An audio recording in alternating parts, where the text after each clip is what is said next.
মার্কিন যুদ্ধজাহাজে ইরানের হামলায় বিপুল সংখ্যক মার্কিন সেনা নিহত। হামলা আতঙ্কে কান্নায় ভেঙে পড়লেন ইসরায়েলি মেয়র। এবার ইরানের পক্ষে যুদ্ধে নামল নতুন আরেক দেশ। ডোনাল্ড ট্রাম্পের অত্যাচারের বিরুদ্ধে উত্তাল যুক্তরাষ্ট্র। ইরানকে দমাতে এবারে নতুন অস্ত্র আনল যুক্তরাষ্ট্র। সৌন্দর্য প্রতিযোগিতার মঞ্চে কথা বলতে গিয়ে খুলে পড়ল নকল দাঁত। বসন্তের প্রথম সবুজ চা পাতায় চীনে কোটি টাকার বাজার। দর্শক, আমন্ত্রণ জানাচ্ছি কালবেলা আন্তর্জাতিক সংবাদে। আপনাদের সাথে আছি মুজাহিদুল ইসলাম। শুনছিলেন শিরোনাম, জানাবো বিস্তারিত। পারস্য উপসাগরে মার্কিন রণতরীতে ইরানের ভয়াবহ হামলার দাবি।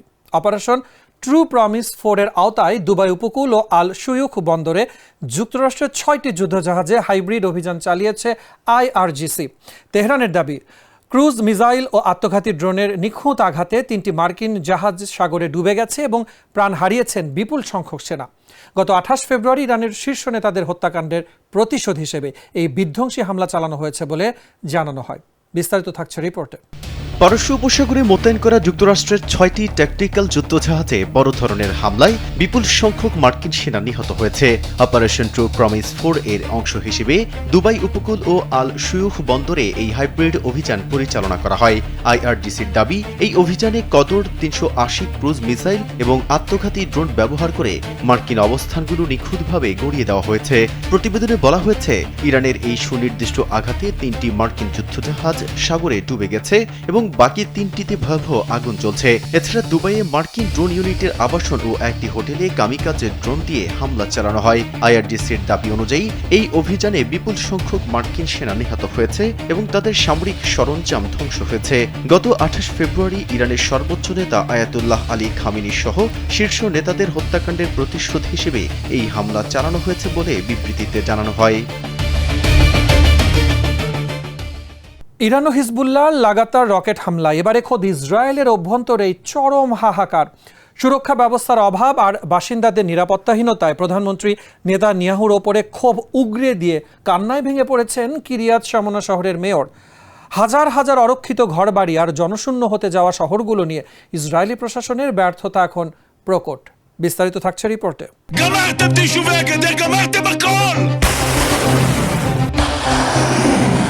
ইরানের লাগাতার হামলা আর লেবানন থেকে হিজবুল্লাহর অবিরাম রকেট নিক্ষেপে দিশেহারা হয়ে ইসরায়েলের এক মেয়র প্রধানমন্ত্রী বেনিয়ামিন নেতানিয়াহুর উপর ক্ষোভ প্রকাশ করে কান্নায় ভেঙে পড়েছেন। বুধবার এক ভার্চুয়াল বৈঠকে নেতানিয়াহু বাসিন্দাদের এলাকা না ছাড়ার অনুরোধ করলে মেয়ররা সরকারের অপর্যাপ্ত সুরক্ষা ব্যবস্থার কঠোর সমালোচনা করেন। কিরিয়াত শামোনা শহরের মেয়র আভিচাই স্টার্ন কান্না করতে করতে বলেন, 24,000 বাসিন্দার এই শহরে এখন মাত্র 10,000 মানুষ অবশিষ্ট আছে।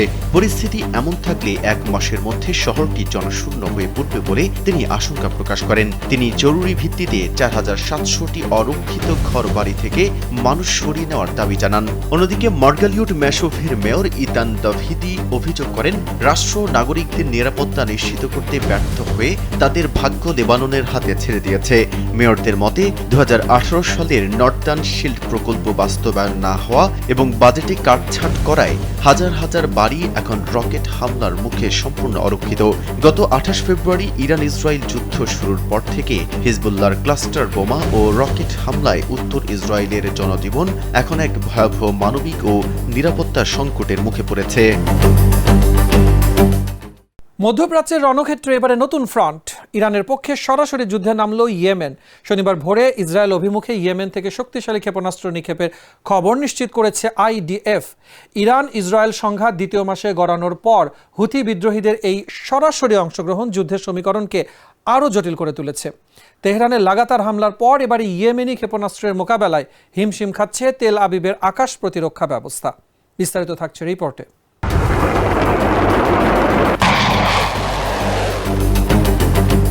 ইরান ইসরায়েল চলমান যুদ্ধে এবার প্রথমবারের মতো ইসরায়েল অভিমুখী ক্ষেপণাস্ত্র ছুড়ল ইয়েমেন। শনিবার ভোরে ইসরায়েলি প্রতিরক্ষা বাহিনী IDF নিশ্চিত করেছে যে তারা ইয়েমেন থেকে আসা একটি ক্ষেপণাস্ত্র শনাক্ত করেছে এবং তা প্রতিহত করতে আকাশ প্রতিরক্ষা ব্যবস্থা সক্রিয় করা হয়েছে। সংঘাতের 2য় মাসে পদার্পণ করার পর ইরান সমর্থিত হুথি বিদ্রোহীরা এই যুদ্ধে সরাসরি যোগ দেওয়ার যে হুঁশিয়ারি দিয়েছিল, এই আক্রমণ তারই প্রতিফলন বলে মনে করা হচ্ছে। যদিও এই অঞ্চলের বিভিন্ন সশস্ত্র গোষ্ঠী আগে থেকেই ইসরায়েলের বিরুদ্ধে হুমকি দিয়ে আসছিল। তবে ইয়েমেন থেকে সরাসরি হামলার বিষয়টি এবারই প্রথম আনুষ্ঠানিকভাবে স্বীকার করল ইসরায়েল। এর মাত্র একদিন আগে ইরান থেকে তেল আবিব লক্ষ্য করে অন্তত 5 দফা বড় ধরনের ক্ষেপণাস্ত্র হামলা চালানো হয়েছিল। এবারে খোদ ডোনাল্ড ট্রাম্পের বিরুদ্ধেই উত্তাল হয়ে উঠেছে যুক্তরাষ্ট্র। প্রশাসনের কঠোর অভিবাসন নীতি এবং ইরানের সঙ্গে যুদ্ধংদেহী অবস্থানের প্রতিবাদে নো কিংস ব্যানারে রাজপথে নেমেছেন লাখ লাখ সাধারণ মানুষ। ওয়াশিংটন ডিসি থেকে শিকাগো, পুরো আমেরিকা জুড়ে 3000-এর বেশি বিক্ষোভ কর্মসূচির ডাক দেওয়া হয়েছে, যা মার্কিন ইতিহাসে অন্যতম বৃহত্তম প্রতিবাদী দিন হতে পারে বলে ধারণা করা হচ্ছে। ট্রাম্পের তথাকথিত এক নায়কতান্ত্রিক আচরণের বিরুদ্ধে এই গণজাগরণ। বিস্তারিত থাকছে রিপোর্টে। প্রেসিডেন্ট ডোনাল্ড ট্রাম্পের অত্যাচারের বিরুদ্ধে উত্তাল হয়ে উঠেছে যুক্তরাষ্ট্র। নো কিংস শিরোনামে বিশাল গণ আন্দোলনের ডাক দিয়ে রাজপথে নেমেছে সাধারণ মানুষ। সারা দেশে প্রায় 3000-এর বেশি বিক্ষোভ কর্মসূচির আয়োজনের মাধ্যমে এটি আমেরিকার ইতিহাসে অন্যতম বড় প্রতিবাদী দিন হতে পারে এমনটাই ধারণা করছে সবাই। জানা গেছে, প্রেসিডেন্ট ডোনাল্ড ট্রাম্পের কঠোর অভিবাসন নীতি এবং ইরানের সঙ্গে সাম্প্রতিক যুদ্ধের প্রতিবাদে এই আন্দোলনের সূত্রপাত। এর আগেও 2025 সালে জুন ও অক্টোবর মাসে নো কিংস ব্যানারে বিশাল বিক্ষোভ হয়েছিল। সেখানে প্রায় 70 লাখ মানুষ রাস্তায় নেমেছিল। এবার সেই সংখ্যা আরও বাড়তে পারে বলে ধারণা করা হচ্ছে। Washington DC, Chicago, San Francisco এবং মিনিয়াপোলিসের মতো বড় শহরগুলোতে ব্যাপক জমায়েত প্রত্যাশিত।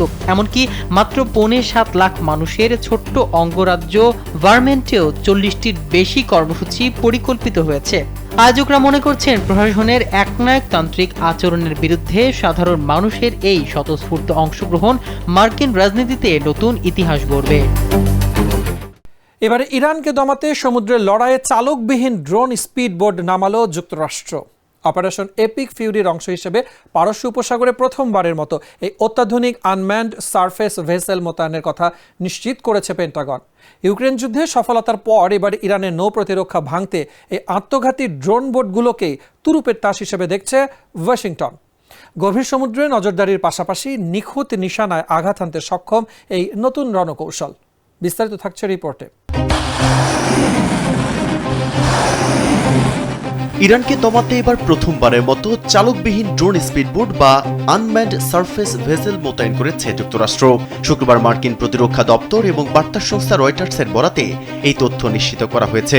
এটি প্রথমবার যখন ওয়াশিংটন কোনো সক্রিয় যুদ্ধে এই ধরনের অত্যাধুনিক নৌযান ব্যবহারের কথা আনুষ্ঠানিকভাবে স্বীকার করেছে। ইউক্রেন রাশিয়া যুদ্ধে এই ড্রোন বোটগুলো কার্যকারিতা প্রমাণিত হওয়ার পর যুক্তরাষ্ট্র এই পদক্ষেপ নিয়েছে। মেরিল্যান্ড ভিত্তিক প্রতিষ্ঠান ব্ল্যাক সির তৈরি এই নৌযানগুলো মূলত অপারেশন এপিক ফিউরির অংশ হিসেবে পারস্য উপসাগরীয় অঞ্চলে টহল দিচ্ছে। সমর বিশ্লেষকদের মতে এই ড্রোনগুলো গভীর সমুদ্রে নজরদারির পাশাপাশি প্রয়োজন ভেদে লক্ষ্যবস্তুতে সুনির্দিষ্ট ও আত্মঘাতী হামলা চালাতেও সক্ষম। মার্কিন সেন্ট্রাল কমান্ডের মুখপাত্র ক্যাপ্টেন টিম হকিন্স জানিয়েছেন, কৌশলগত বিভিন্ন বাধা কাটিয়ে বর্তমানে এগুলো যুদ্ধক্ষেত্রে পূর্ণ শক্তিতে মোতায়েন করা হয়েছে। ইরানের নৌবাহিনীর বিরুদ্ধে মার্কিন সামরিক সক্ষমতা বৃদ্ধি এবং নিজেদের নৌশক্তি প্রদর্শনে এই ড্রোন বোটগুলো অত্যন্ত গুরুত্বপূর্ণ ভূমিকা রাখবে বলে ধারণা করা হচ্ছে। রূপালী পর্দার চাকচিক্য আর আত্মবিশ্বাসের লড়াইয়ে ভরা সৌন্দর্য প্রতিযোগিতার মঞ্চে ঘটে গেল এক চরম বিব্রতকর ঘটনা। থাইল্যান্ডে এক প্রতিযোগিতার মঞ্চে কথা বলার সময় হঠাৎই খুলে পড়ল প্রতিযোগী কামুলওয়ান চানাগোর নকল দাঁত। তবে ঘাবড়ে না গিয়ে যেভাবে অদম্য সাহসিকতা আর উপস্থিত বুদ্ধিতে পরিস্থিতি সামাল দিলেন এই সুন্দরী, তা এখন নেট দুনিয়ায় রীতিমতো প্রশংসার জোয়ার বয়ে দিচ্ছে। বিস্তারিত দেখুন রিপোর্টে। থাইল্যান্ডের এক সৌন্দর্য প্রতিযোগিতার মঞ্চে কথা বলতে গিয়ে খুলে পড়ল এক প্রতিযোগীর নকল দাঁত। এরপর মুহূর্তের মধ্যেই সামাজিক যোগাযোগ মাধ্যমে ভাইরাল হয়ে যায় সেই ভিডিও। জানা যায়, এমন বিব্রতকর পরিস্থিতির মুখোমুখি হওয়া এই প্রতিযোগীর নাম কামুলওয়ান চানাগো। গত বুধবার অনুষ্ঠিত এই প্রতিযোগিতার ভাইরাল হওয়া সেই ভিডিওতে দেখা যায়, কামুলওয়ান মাইকের সামনে কথা বলার সময় হঠাৎ করে তার দাঁত আলগা হয়ে যায়। তবে ঘাবড়ে না গিয়ে তিনি যেভাবে বুদ্ধিমত্তার সাথে পরিস্থিতি সামাল দিয়েছেন তা এখন সামাজিক যোগাযোগ মাধ্যমে ব্যাপক প্রশংসিত হচ্ছে। মুহূর্তের মধ্যে তিনি ক্যামেরা থেকে মুখ সরিয়ে নেন এবং পেছনে ঘুরে দ্রুত দাঁত ঠিক করে নেন। এরপর কোনো প্রকার জড়তা ছাড়াই আত্মবিশ্বাসের সাথে তিনি র্যাম্প ওয়াক সম্পন্ন করেন। নেটিজেনরা তার এই সাহসিকতা ও উপস্থিত বুদ্ধির ভূয়সী প্রশংসা করেছেন। অনেকের মতে এই ধরনের অনাকাঙ্ক্ষিত পরিস্থিতিতে শান্ত থেকে কাজ চালিয়ে যাওয়া প্রকৃত ব্যক্তিত্বের পরিচয়। বসন্তের শুরুতে চীনের সিচুয়ান প্রদেশ এখন মেতেছে সবুজ উৎসবে। পাহাড়ের তাজা চা পাতার ঘ্রাণে মুখর ইয়ান শহরের বিশাল বাজারগুলো। বাজারের প্রথম সংগ্রহ বা স্প্রিং ফার্স্ট পিক বিক্রির নেশায় ভোর থেকে হাজারো কৃষকের ঢল নামছে মিংশান এলাকায়। কোটি টাকার এই বিশাল কর্মযজ্ঞ আর ঐতিহ্যের টানে সাধারণ মানুষের পাশাপাশি পর্যটকরাও ভিড় জমাচ্ছেন এই লৌকিক চা মেলায়। চীনের এই চা সংস্কৃতির গল্প নিয়ে বিস্তারিত থাকছে রিপোর্টে। শত শত সবুজ পাতায় ভরা ডালা নিয়ে চলছে এক আনন্দময় প্রতিযোগিতা। এই সবুজ পাতাগুলো বিক্রি হবে প্রতি কেজি প্রায় 100 টাকা করে। তবে শুকনো এই পাতা কিনতে গুনতে হবে আরো অনেক গুণ বেশি দাম। প্রতি বছর বসন্তের শুরুতে চীনের সিচুয়ান প্রদেশের আইয়ান শহর পরিণত হয় এক সবুজ উৎসবের কেন্দ্রে, যেখানে হাজার হাজার চা কৃষক তাজা চা পাতার বিশাল ঝুড়ি মাথায় নিয়ে বাজারে ছুটে আসেন। মিংশান এলাকার হংশিং ও শুয়াংহে বাজারে এই মৌসুমে সংগ্রহ করা প্রথম চা পাতা বা স্প্রিং ফার্স্ট পিক বিক্রি করতে ভোরবেলা থেকেই ভিড় জমান কৃষকেরা। চীনা কৃষক শিয়ান জানালেন, এদিন তিনি প্রায় 150 থেকে 160 কেজি পাতা বাজারে এনেছিলেন এবং তা বিক্রি হয়েছে 821 ইউয়ান বা প্রায় 120 মার্কিন ডলারে। গত বছরের তুলনায় এবার দাম কিছুটা বেশি পাওয়ায় তিনি সন্তুষ্ট।